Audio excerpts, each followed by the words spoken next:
My hope is you sit down in the same way we did with the NDP in Alberta and the same way people did with Prime Minister Trudeau, is sit down and say, what are the ends that you want, right? Not what do I want to accomplish, but what is it that you want to see? And, do you want action on climate change? Do you want us to meet these targets? Do you want new targets? Do you want us to be able to be aggressive on the global stage about our role as energy producers? Okay, here are the tools that would get you there. So here's how you could frame a carbon price that lets you accomplish what you want to do. Or here's the other policy that is actually friendlier to your agenda that might be a little bit more expensive, but that gets you to where you want to go and still gets reasonable emissions reduction.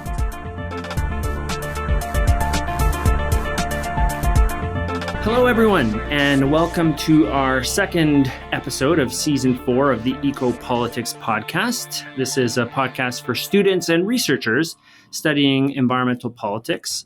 I'm Ryan Katz-Rosene from the University of Ottawa, hosting this episode. And don't you worry, my co-host Peter Andre from Carleton University will be back with you next episode. But for today, it's just me and two guests who I'll introduce shortly.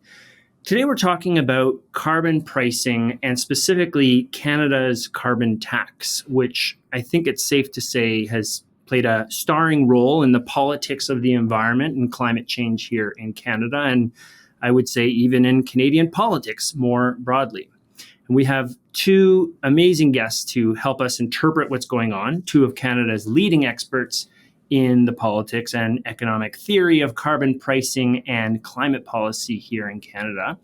First off, we have Professor Kathryn Harrison from the University of British Columbia, who our most loyal listeners will remember from way back to our first season and the episode we did on Canadian federalism. So hi, Kathryn. Thanks for joining us.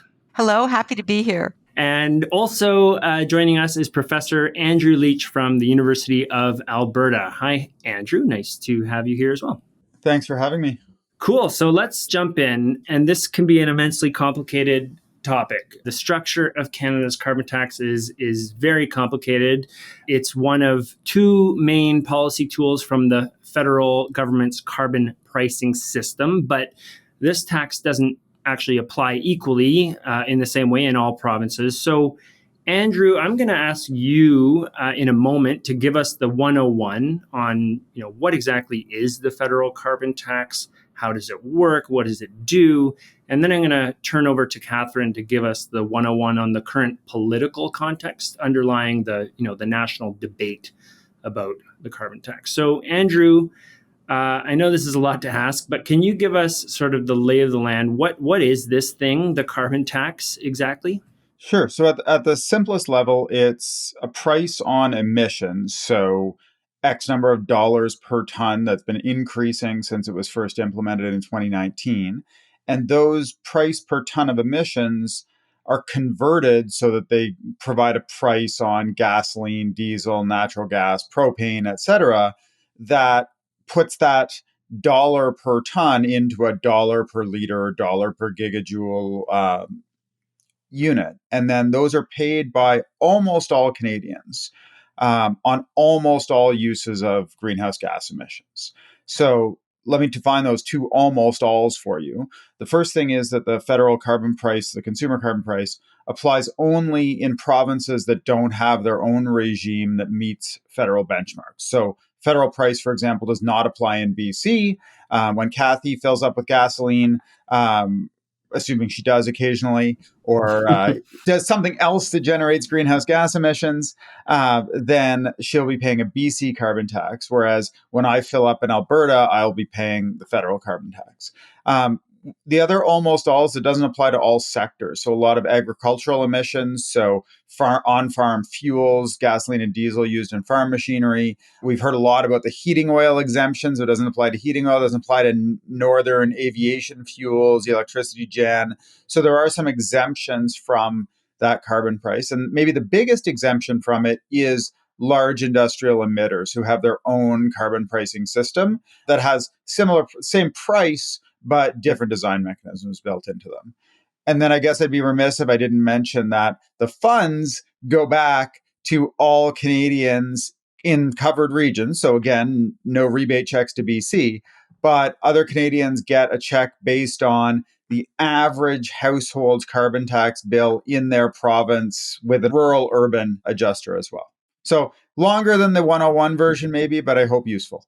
No, I think that's very useful. And just to be clear, so all of the revenue that's generated in this tax, that goes back to the people who are paying the tax, or how does that work out?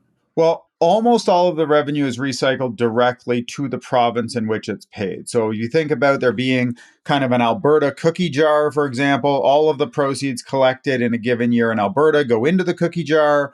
All of those proceeds get handed out in lump sum quarterly checks to Albertans, but they don't equate, each person's check doesn't equate to whatever they paid. If they have low emissions footprint, they'll get back more than what they paid. So that's about 3/4 of households, depending on the analysis.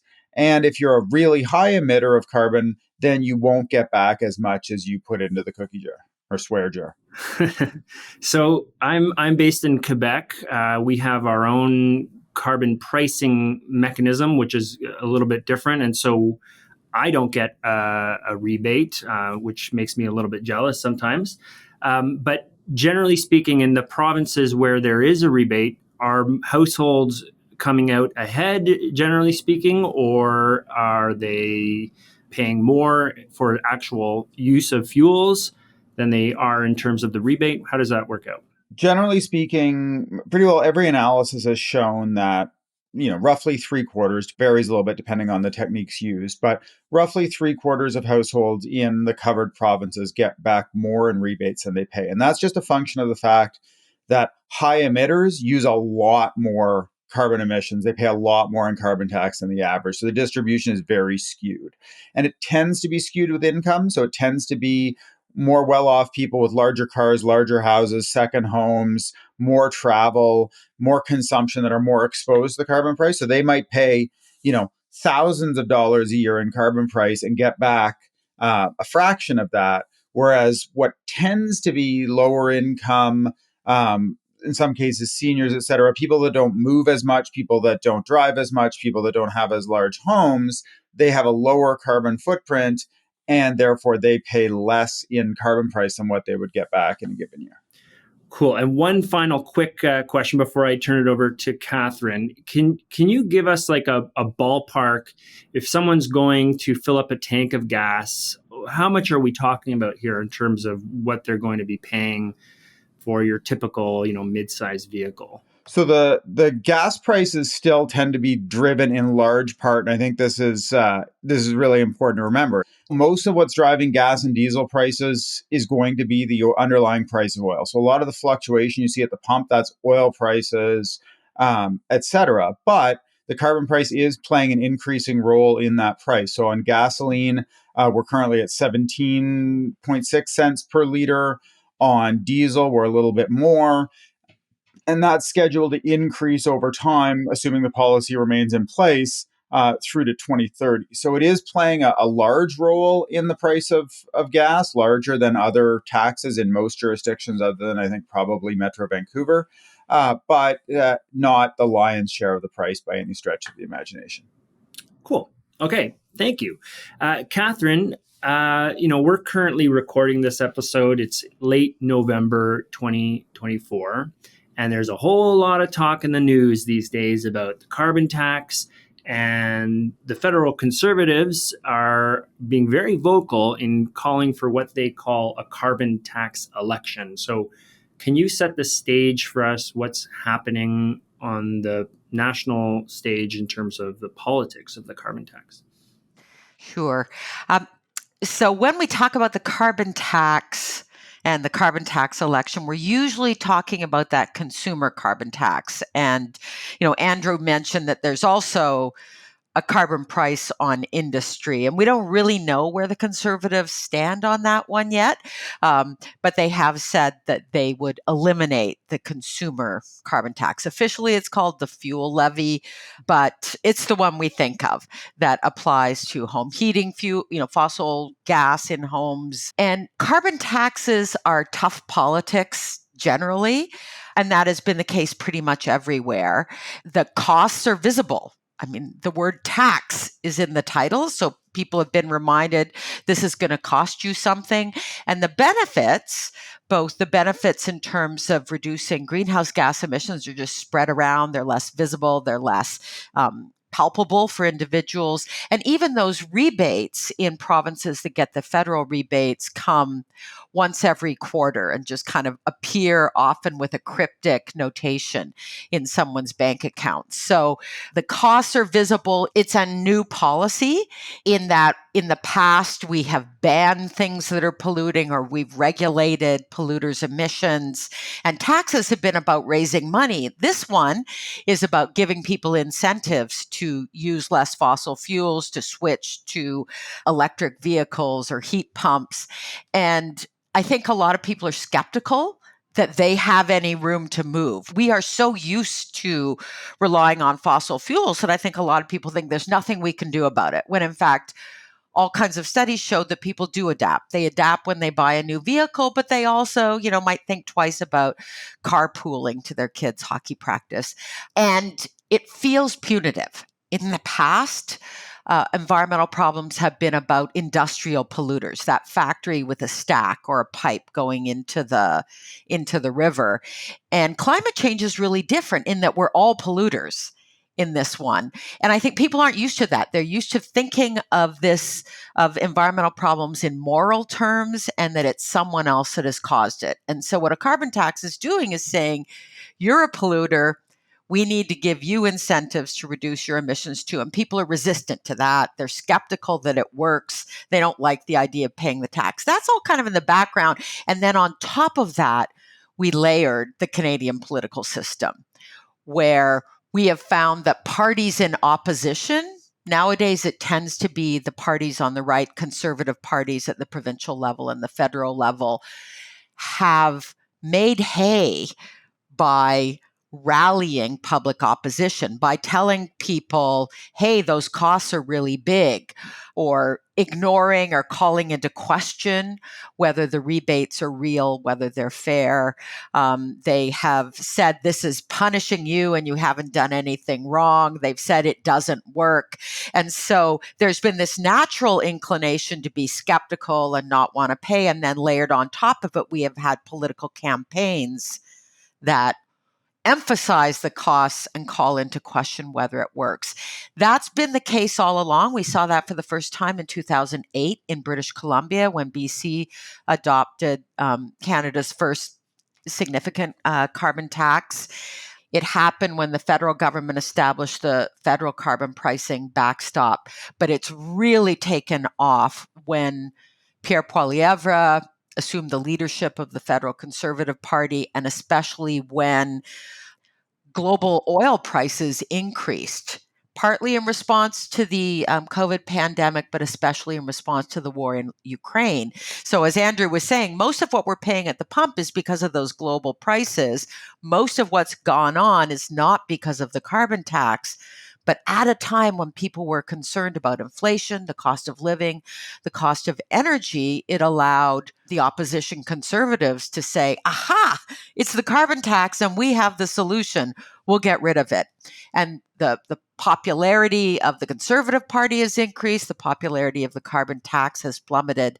And at the same time, there's been a whole federal provincial debate. So it's not just the conservatives who have opposed the carbon tax, but also provincial governments that resented the federal government applying carbon tax over their objections. They fought it all the way to the Supreme Court and lost, but they still don't like it. They rail against it. At the limit, Saskatchewan refused to collect and forward the carbon tax in certain circumstances. So we've got provincial premiers also standing in opposition to this policy.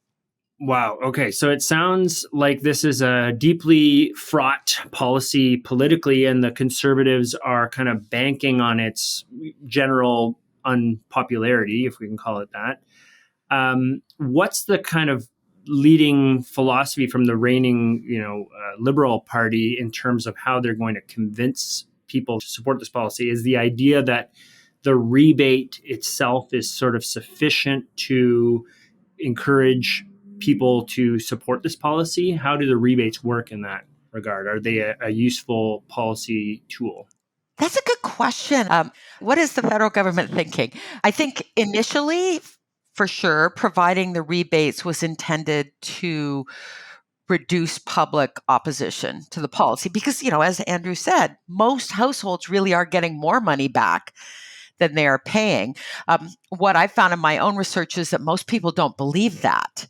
They perceive that they are paying more than they are getting back. So the policy has not had the political benefits that were anticipated. The question is, could the federal government do more to underscore how much they're paying and how much they're getting back to try to rejig that? They emphasize there are the rebates, but they haven't done as much as I might have thought to help people compare what they're paying with what they're getting back at the household level. One of their strategies we saw a year ago, which was to waive the application of the carbon tax to heating oil. And I think that really exploded in their faces. It undermined the government's own argument about the importance of even-handedly applying the carbon tax to all sources of emissions. It came across as craven political calculus instead of good policy, and I think hurt the government's credibility. So I don't think we will see them do that again. They'll probably point out to Canadians in federal tax provinces that not only will they lose the carbon tax, they're going to lose those quarterly payments to their bank accounts because there's no justification for keeping them, especially given that people in different provinces are getting different amounts because they're paying different amounts in carbon taxes. But if you were funding those rebates or those payments through general taxes, it would be extraordinary to give 4 times as much to someone in one province than in another province. But yeah, I don't think we've really seen the strategy that we might see in the upcoming federal election. And one thing I'm hoping you can briefly touch on is, where does the NDP fit on this? We kind of heard that, I mean, they were kind of, propping up the government in the sense of this sort of supply and confidence agreement. So what's their stance on the carbon tax? I laughed because it's kind of hard for me to keep track of where the NDP is on this one.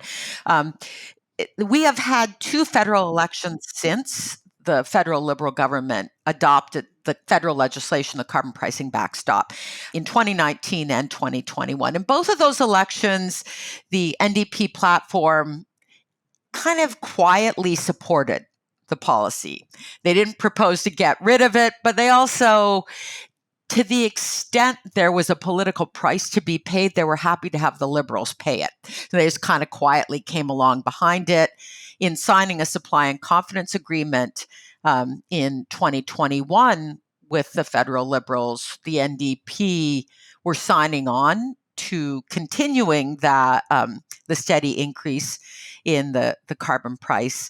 And then when the politics got bad after the war in Ukraine with Monsieur Poilievre's Axe the Tax campaign and rallies across the country, we've seen Jagmeet Singh waver and propose a lot of different things that haven't always been consistent. So honestly, I'm not quite sure where they are right now. There was at one point where it sounded like the NDP would also get rid of the consumer carbon tax, and then there was a correction the next day. So I don't know. Do you, Andrew? Where would you say they are? It's a great question. I agree with you. I don't know where they are. We know that historically they've been against the idea of carbon pricing. I mean, certainly in BC that was the case. Just for Jack Layton, that was the case. Anything at the consumer level. So I think you're probably right. Hesitating support, if that at all. And I think the other thing I'd add is that the Liberal government hasn't really been talking about it, right? Pierre Poilievre has been talking about it a lot. the Liberal government's been content to talk about their other things that are more in the NDP sweet spot, the oil and gas cap, the clean electricity regs, clean fuel regs, that sort of attack the big emitters and leave the little person alone. And so, and exemptions for heating oil and all that played into it. So I feel like there was really, it wasn't like the Liberals were out saying this is our flagship anymore. And so it didn't really put the NDP on the spot as much as maybe Mr. Poilievre did. Andrew, to get back to kind of a theoretical question of how the tax works, why does it work in the sense that if people are getting this rebate, why does it change their behavior? So the big point about the rebates is you get them regardless of what your emissions are. So, when you think about what behavior is going to respond to, it's going to respond to, if I do this, do I put more money or have less money in my pocket? And so if you cut your emissions to zero, your rebate stays the same. If you build a giant flare in your backyard to burn natural gas because you love freedom, your rebate stays the same. If you drive a Hummer, you drive an electric vehicle, your rebate stays the same. And so what changes behavior isn't the rebates, it's the relative prices.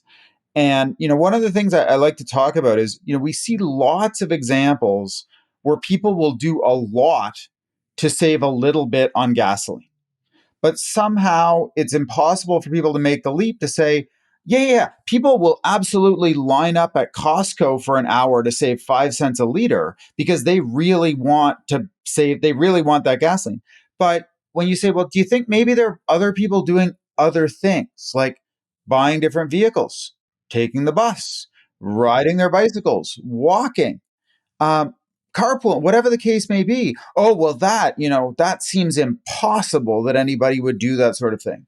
That you'd insulate your house and you'd behave differently if natural gas prices were a little bit more expensive. So today, natural gas is almost at that too cheap to meter point here in Alberta. But, we know that people react differently. For example, when we've seen high natural gas prices in the past, when we see high gasoline prices, people absolutely do change their behavior. And that's what drives the behavioral change on carbon pricing. And most importantly, right, for economic efficiency, it's not the government getting in and saying, you know what, I think you would be best served by reducing your emissions in this way, or that I think all of you should reduce emissions by the same amount. It's saying let your own preferences figure that out, right? If you want to keep doing the same things, you're able to do that. But if you have cheap ways to reduce your emissions, we're giving you the economic incentive to do so.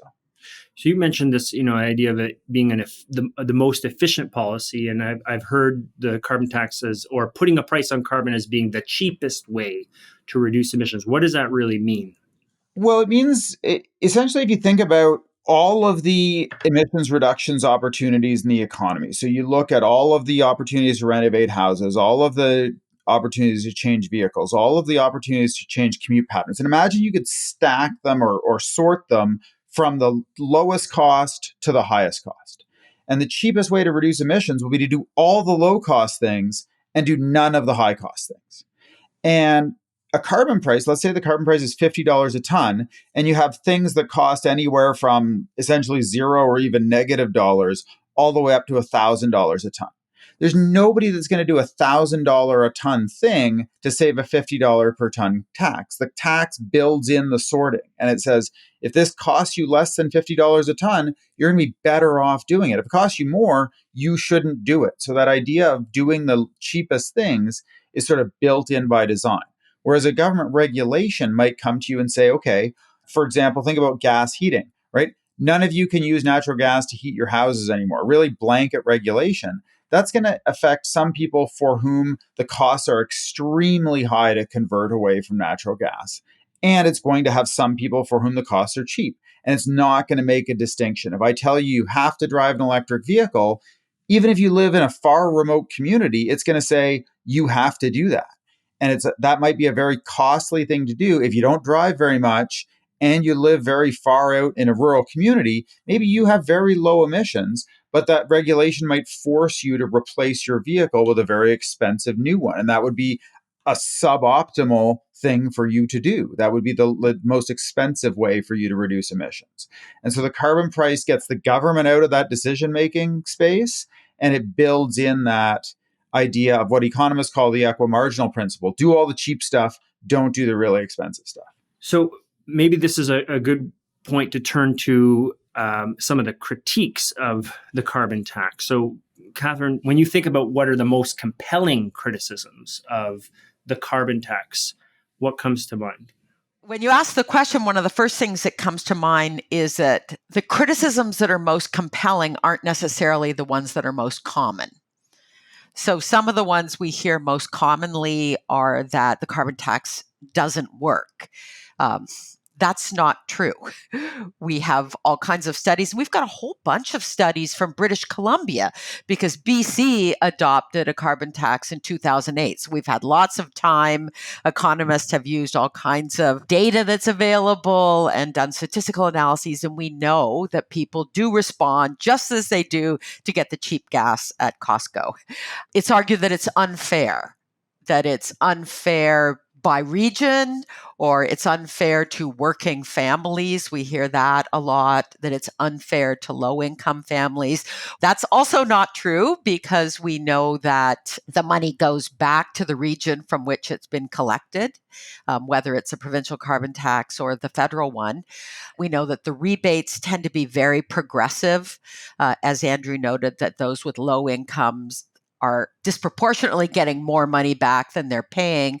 And we also know that it's not just caused by industrial polluters. Everybody who is consuming fossil fuels, all those working families, are also polluting. So is it unfair that they would contribute to reducing Canada's emissions? I don't think so. So what would be the most compelling arguments? I think they're ones that we don't hear that much. One of them would be it's too late for incremental solutions. We are so far off track from the goals of the Paris Agreement to limit warming to 1.5 to 2C that we need more radical solutions than modest adjustments year on year of fossil fuel prices. I think that's a serious argument, but in practice, I don't see us. If we're not willing to pay an extra couple cents a year for gasoline at the pump, it's hard for me to imagine Canadians embracing more radical solutions. The other compelling argument would be that we should use other policy tools because of the politics of the carbon tax. It is just too hard because of the visibility of the costs, that we should employ either public spending or regulations that may cost more for the reasons Andrew just described, but the costs are less visible. So let's hide the costs in other policies. And I think there's some evidence that that's the case, but what we're also finding is that as the costs go up, actors who are paying them have incentives to make those invisible costs visible. So we used to think that so-called flex regs, fuel efficiency standards for vehicles, were invisible and they wouldn't be controversial, or regulation of emissions on electricity generation. But we are increasingly seeing those being labeled as another carbon tax, and the costs being made visible. Clean fuel regulations were being called the second carbon tax in BC's last election. So, that's the serious and not so serious arguments that I can think of. Mm-hmm. What about, and I'll turn this over to Andrew. I know you've been tweeting a lot about this lately, but what about the argument that the carbon tax is contributing to inflation, and in particular food inflation? Yeah, so the discussion about which prices are affected by carbon prices. I mean, fundamentally, more emissions intensive supply chains will be affected more by carbon pricing. And even within a category, it shifts the competitive balance. If you have a low carbon supply chain, then you're going to be able to deliver your product to market at a lower total cost. But what gets lost in that, I think, is that most of our consumer products are not particularly carbon intensive, right? That the industry itself might generate a lot of emissions, but the denominator, the tons of food or dollars worth of food, is also massive. So the fact that there's a carbon price in the supply chain, I think Trevor Toome and Jen Winter had a great new working paper, or I guess it's post peer review kind of final version coming soon paper that really breaks this down and says, okay, look, yes, parts of the supply chain for food are affected by carbon prices, but the total effect on the price of food is about 0.5%. And the broader context of increasing pressures on the global supply chain, climate change, so droughts and other things that have increased costs, the war in Ukraine, all of these things that have driven up prices, increasing oil prices that lead to diesel fuel price increases, these are much more important drivers. And so, what I encourage people to do is, don't do the knee-jerk thing, which is this has no effect, right? It will have an effect. Dig into the analysis that actually looks at what that is.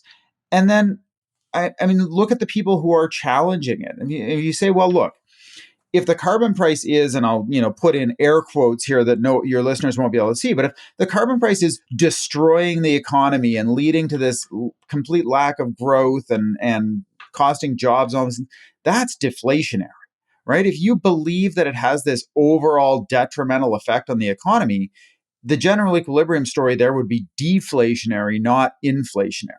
If you believe that it's kind of not affecting the overall macro side very much and it's having this mechanical effect on some food prices, okay, great. But only insofar as that supply chain is incredibly emissions intensive. So I'd like to, imagine a politician getting up, like a conservative politician, if a liberal or New Democrat said, our agricultural supplies are incredibly emissions intensive, the conservatives would lose their minds. But what they're actually doing, it's the conservatives that are standing up and saying, Canadians just don't understand how emissions intensive our agricultural sector is, how polluting that sector is. And if they only understood it, then they'd see that this carbon price multiplied by the huge emissions that farmers have, and that's just not true, right? And add on top of that, most of the emissions on farm, 95+% of them, are exempt from the carbon price. So you sort of add these layers on and say, really, what's happening is people are looking to blame or correlate carbon taxes with inflation and say, well, these two happen at roughly the same time and they must be causal. And that's not true. If you look at our price levels, they spiked in 2022, late 20 through to late 2022, but the big increases in carbon prices actually came after that and before that. And so, if you were expecting that the carbon price was driving it, you'd expect it to at least be coincident with the price increases. And it's not. It's coincident with things like the war in Ukraine, the global inflation crisis that we saw in countries with and without carbon prices. So unless Justin Trudeau is the most powerful economic operator in the entire world, by introducing a carbon price in Canada, he led to global inflation, a Russian invasion of the Ukraine, and massive increases in global oil prices, you can't blame one for the other. Sorry, that was a long answer, but that's my little rant. Well, I appreciate the rant. We always appreciate a rant on this show.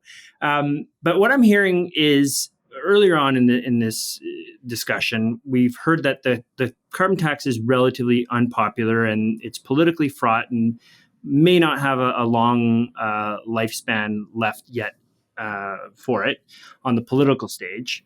But I'm also hearing that, the alternatives, like flex regs or industrial, incentives, while we thought they might have been an effective or cheaper in the popular vision policy, that they also get attacked on the political stage. So I guess I'm kind of wondering, where do we go from here? And maybe one way to ask this is a carbon tax a necessary component of Canada's climate policy? We've heard a little bit about some of the other things we have. We have an industrial carbon price. We have these, regulations on methane emissions. We have a proposed cap on oil sands emissions, and a whole bunch of other things. So what happens? Does Canada, stand to lose, or how much does Canada stand to lose if this carbon tax gets kind of repealed and it kind of dies? It's not necessary. There are alternatives. The carbon pricing, as we've said, applies to both industry and households. Modeling by the Canadian Climate Institute, done by Navius, finds that the industrial carbon pricing system is actually expected to account for about 3 times more emissions reductions than the household one. Now, there's a lot of overlapping policies, and that complicates those estimates, but that one's really important to keep, I think. The household ones, if you think about what's covered by the consumer carbon tax, it tends to be things like transportation of fuels and building heating fuels. And so there's 2 alternatives for going after those. One of them is to throw a lot of money at people. That was a great strategy, I think, immediately post-pandemic when there was a need to stimulate the economy again. But it's hard to sustain at a really large scale over a long period of time. But we still have rebates for heat pumps, for instance, rebates for electric vehicles. And combined with that, one can regulate. We already are regulating new vehicles. It's trickier to control the emissions of vehicles on the road, the kinds of things that would take to do that, changing insurance prices, very big investments in public transit, which we should probably do anyway, are either politically contentious or very costly. We are starting to see cities ban gas in new buildings. British Columbia has proposed a standard on heating equipment, a regulatory standard that would effectively ban gas heating in most building uses. So there are other ways to do it. They take time to adopt. They are less cost effective, and they still cost money. None of this, there's no free lunch here, but the costs so far are less visible. So I will turn the same question to Andrew in a moment, but to rephrase it, Kathy, we're about to have an election in the next year. The winning party comes to you and says, hey, should we keep this carbon tax around? Given everything you know about the kind of the political aspects of it, the popularity of it, what would you say? I'd say keep it. Okay. Because the main reason that we've had such debate is because the political opposition has created public doubt about the cost of the policy and whether it works. So if the Conservatives won and they were genuinely open to answering that question, which they would not be in practice, then if they kept it and made the case for it, we would have much less controversy about the carbon tax, a much greater understanding and a more fact-based policy debate in this country. I don't think that's going to happen. But the way you pose the question, I think, would really put the onus on the Conservatives to own the misinformation that they have been sharing across the country about the policy. Okay. And Andrew, final word to you. What's kind of your message to voters and policymakers about the future of this policy? Well, I think what's happened and what we've seen from the Conservatives is they've managed to change the tenor of the debate from the question of should we act on climate change to do you like the carbon tax? And that's a really, really skillful political tool for them. But if you listen, I watched Mr. Poilievre give a speech in BC a couple of weeks ago, and we keep talking about how he's not being clear about what he's going to do. I mean, he says over and over again, I'm going to remove everything that they have done.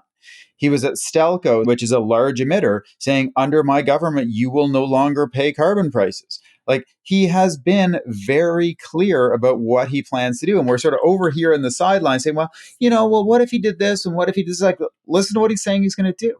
And listen to what people, I think, in conservative spaces, Sean Spear, Mark Cameron, Adam Sweet, et cetera, are saying to say, look, we need to have a credible carbon policy that approach of just saying, tear it all down, you got to have an answer to, and then what? Or be prepared to deal with the consequences of not having one. So, my hope, and I've worked with conservative governments, I've worked with liberal governments. I mean, my hope is you sit down in the same way we did with the NDP in Alberta, and the same way people did with Prime Minister Trudeau, is sit down and say, what are the ends that you want, right? Not what do I want to accomplish, but what is it that you want to see? And, do you want action on climate change? Do you want us to meet these targets? Do you want new targets? Do you want us to be able to be aggressive on the global stage about our role as energy producers? Okay, here are the tools that would get you there. So here's how you could frame a carbon price that lets you accomplish what you want to do. Or here's the other policy that is actually friendlier to your agenda that might be a little bit more expensive, but that gets you to where you want to go and still gets reasonable emissions reduction. So, my sense is probably going to have a conservative government at some point, even if it isn't in the next election. And we'd all be better off if we were having a discussion that was not just, do you hate this policy, but what should our policies be? Well, I think that's a good place to leave it. It's been a super interesting discussion. Thank you both tremendously, Kathryn Harrison and Andrew Leach. Really appreciate your time. So I'll remind everyone that the full bios for our guests and other resources, helpful teaching materials, and all kinds of interesting stuff and artwork can be found for each individual episode of the Ecopolitics Podcast at our website, which is ecopoliticspodcast.ca. And I want to make sure I give a huge thank you also to our production team. So our producer, Kaylee McIntosh, editor, Nicole Bedford, and our technical and artistic design guru, Adam Gibbard. Take care, everyone, and stay tuned for our next episode.